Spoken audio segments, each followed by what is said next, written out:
6.5 പതിറ്റാണ്ട് പഴക്കവും അതീവ ദുർബലാവസ്ഥയിലാവുകയും ചെയ്ത തെക്കുംകര പഞ്ചായത്തിലെ Machad Vattekkad Narayana Menon memorial higher secondary സ്കൂളിന്റെ പഴയ ഹൈസ്കൂൾ ഓഫീസ് കെട്ടിടം അടിയന്തരമായി പൊളിച്ചു നീക്കണമെന്ന തലപ്പള്ളി താലൂക്ക് തഹസീൽദാറിന്റെ ഉത്തരവ്. 65 വർഷം പഴക്കമുള്ള കെട്ടിടത്തിൽ നിലവിൽ ക്ലാസുകളോ ഓഫീസോ പ്രവർത്തിക്കുന്നില്ല. ദുർബലാവസ്ഥയിൽ നിലകൊള്ളുന്ന കെട്ടിടം പൊളിക്കാൻ അടിയന്തര നടപടി സ്വീകരിക്കണമെന്ന രക്ഷിതാക്കളുടെ ആവശ്യത്തെ തുടർന്ന് തലപ്പള്ളി താലൂക്ക് തഹസിൽദാർ MR രാജേഷ് സ്കൂളിൽ സന്ദർശനം നടത്തിയ ശേഷമാണ് ജില്ലാ പഞ്ചായത്ത് സെക്രട്ടറി, വിദ്യാഭ്യാസ വകുപ്പ് എന്നിവർക്ക് റിപ്പോർട്ട് കൈമാറിയത്. കെട്ടിടം അപകടാവസ്ഥയിലായതിനെ തുടർന്ന് കുട്ടികളെ ഇവിടെ നിന്ന് മാറ്റിയെങ്കിലും കെട്ടിടം പൊളിച്ചു മാറ്റാൻ അധികാരികൾ തയ്യാറായിട്ടില്ല. പഞ്ചായത്തിന്റെ അനുമതിയില്ലാതെ പൊളിക്കാൻ സാധിക്കില്ലെന്നാണ് സ്കൂൾ അധികാരികളുടെ ന്യായീകരണം. എന്നാൽ റോഡിനോട് ചേർന്ന് സ്ഥിതി ചെയ്യുന്ന കെട്ടിടത്തിന്റെ മേൽക്കൂരയിലെ സിമന്റ് അടർന്ന് കമ്പികൾ പുറത്തേക്ക് തെളിഞ്ഞ നിലയിലാണ്. റോഡിനോട് ചേർന്ന് നിൽക്കുന്ന സ്കൂൾ കെട്ടിടം റോഡിന്റെ പുനരുദ്ധാരണ വേളയിൽ ഒരു ഭാഗത്തേക്ക് ചെരിഞ്ഞ നിലയിലാണ്. ഓട നിർമ്മാണത്തിന്റെ ഭാഗമായി കെട്ടിടത്തിന്റെ ഓരത്തോട് ചേർന്ന കുഴിയും എടുത്തിട്ടുണ്ട്.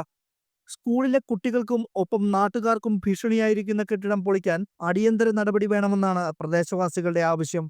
ജില്ലാ പഞ്ചായത്തിന്റെ അനുമതിയില്ലാതെ കെട്ടിടം പൊളിച്ചു നീക്കാൻ സാധിക്കില്ലെന്ന നിലപാടിലാണ് അധികൃതർ. അടിയന്തരമായി വിദ്യാഭ്യാസ വകുപ്പ് ഈ വിഷയത്തിൽ ഇടപെടണമെന്നും വിദ്യാർത്ഥികളുടെ ജീവന ഭീഷണിയായിരിക്കുന്ന കെട്ടിടം പൊളിച്ചു നീക്കാൻ വേണ്ട നടപടി ഉണ്ടാകണമെന്നുമാണ് രക്ഷിതാക്കളുടെ ആവശ്യം. ഇത് Machad government higher secondary school എന്നാണ് സ്കൂളിൻ്റെ പേര്. ഇപ്പോൾ എൻ്റെ പുറകുവശത്ത് കാണുന്നത് 65 വർഷം പഴക്കമുള്ള കുമ്മായവും മണലും ഉപയോഗിച്ച് നിർമ്മിച്ചൊരു ബിൽഡിങ്ങാണ്. ഏത് സമയത്തും നിലം പൊത്താവുന്ന രീതിയിലാണ്. അൺഫിറ്റ് സർട്ടിഫിക്കറ്റ് കിട്ടിയിട്ടുള്ള ഒരു സ്കൂളും കൂടിയാണ്. പ്രത്യേകിച്ച് ഇത് മെയിൻ റോഡിന് ചേർന്നിട്ടാണ് നിൽക്കുന്നത്. ആയിരക്കണക്കിന് കുട്ടികൾ അവിടെ കളിക്കുകയും അവിടെ പന്ത് കളിക്കുന്ന സമയത്ത് അങ്ങോട്ട് പന്ത് തെറിച്ച് എടുക്കാൻ പോലും എല്ലാം നടക്കുന്നതാണ്. സ്കൂള് ബസ് കാത്ത് നിൽക്കുന്ന സ്ഥലം കൂടിയാണ്. അതിലുപരിയായിട്ട് പുതിയ റോഡിൻ്റെ നിർമ്മാണം വന്ന സമയത്ത് ആ റോഡ് ചേർന്ന് വലിയ ഒരു വാന കോരി, ആ കോരിൻ്റെ ഭാഗമായിട്ട് ബിൽഡിങ്ങിന് വലിയ രീതിയിൽ തറയ്ക്ക് ദോഷം വന്നിട്ടുണ്ട്. ഏത് സമയത്തും നിലം പൊത്താവുന്നൊരവസ്ഥ തറയുടെ ഭാഗത്തുണ്ട്. എന്തായാലും വാർഡ് മെമ്പർ എന്ന നിലയ്ക്ക് ഇത് പൊളിച്ചു നീക്കണമെന്ന് നിരവധി സ്ഥലങ്ങളിൽ ആവശ്യപ്പെട്ടെങ്കിൽ അതൊന്നും നടന്നിട്ടില്ല. എപ്പോൾ നോക്കിയാലും കടലാസ് നീങ്ങണു എന്ന് മാത്രമാണ് പറയുക. കടലാസ് എവിടേക്കാണ് നീങ്ങുന്നത് നമുക്ക് പിടുത്തില്ല.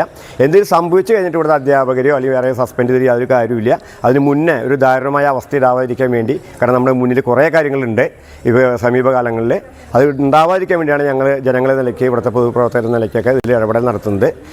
പരാതി ഒരു വർഷം മുമ്പേ കൊടുത്തിട്ടുള്ളതാണ്. പക്ഷേ ജില്ലാ പഞ്ചായത്തും അങ്ങനെ പല ഭാഗങ്ങളിലേക്കൊക്കെ പോയിട്ടുണ്ട്. പക്ഷേ അതൊന്നും നടന്നില്ല. ടെൻഡർ എടുക്കാനില്ല, അങ്ങനെ പല കാര്യങ്ങളും പറഞ്ഞിട്ടാണ് ഒഴിഞ്ഞു മാറിയിട്ടുള്ളത്. പക്ഷേ ഇപ്പോൾ വീണ്ടും അത് ഞാൻ ആവശ്യപ്പെട്ട സമയത്ത് ഞാൻ കടലാസ് നീക്കുന്നു എന്നാണ് സ്കൂളിൻ്റെ ഭാഗത്ത് നിന്ന് മനസ്സിലാക്കാൻ സാധിച്ചത്. പക്ഷേ എവിടേക്കാണ് കടലാസ് നീക്കുന്നത് എന്നാർക്കും അറിയില്ല.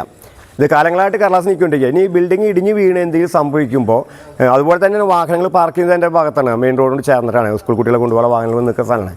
ഈ കാറ്റും മഴയും നിൽക്കുന്ന സമയത്ത് ഇത്രയും പുരാതനമായ ബിൽഡിങ് വലിയൊരു അപകടാവസ്ഥയാണ്. എത്രയും പെട്ടെന്ന് അത് പൊളിച്ചു മാറ്റണം എന്നതാണ് ഞങ്ങളുടെ ആവശ്യം.